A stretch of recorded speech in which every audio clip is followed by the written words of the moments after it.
Yung sa pinig. Hindi pa ako nakakarating dito. Let's check what is.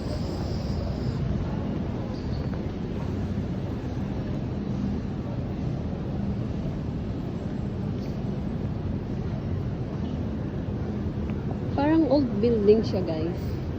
Old building sa Singapore. Ano to eh, malapit to sa Orchard Road. Orchard Road rin pala.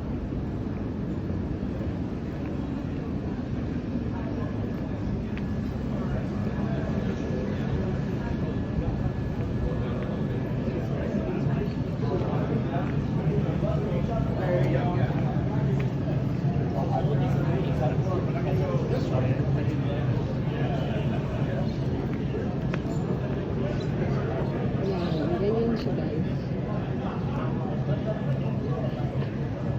So, hindi na tayo pupunta dun sa dulo kasi kaya ano meron sa dulo? Parang ang daming tao.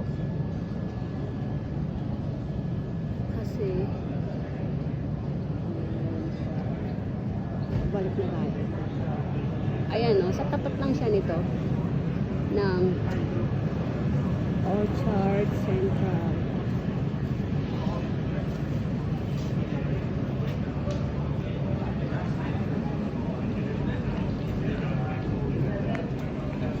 Limbang lang tayo.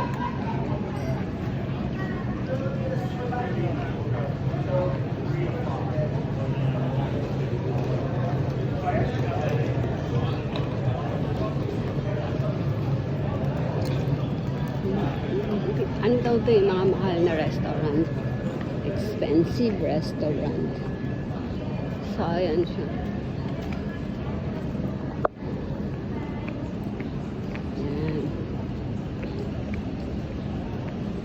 6 months na ako nandito, guys. Lagi ako naglalakad. And malapit lang to sa work. Pero lagi ko itong nakikita eh. Kasi itong street na to maganda. Pero hindi ako dumadaan dito. Ngayon lang ako dadaan kasi malapit na akong pumunta ng ibang lugar. Bye-bye Singapore.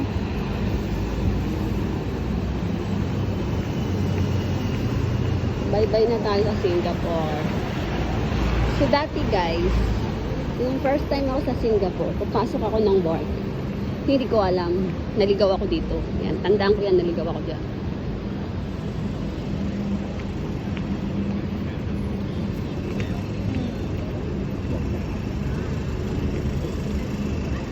Nagpawisan ako maglakad. OMG. And then yung traffic dito, hindi tulad sa atin na sobrang traffic. Ayan, stoplight lang yan. Pero, under yan. Wala dito yung tulad sa atin ng tulad sa EDSA na aabutin ka ng oras-oras. Dito wala. Saglit lang yung ano, stoplight lang. Well, like it. So, yan lang, guys. Lapit na ako sa work. Pagod ako maglakad. More video tayo sa Singapore kasi, guys, hanggang June 8 na lang ako dito sa Singapore. And sa ibang country naman ako. Mag-explore tayo sa ibang country. Sasama ko kayo kung saan ako pupunta. Yun lang.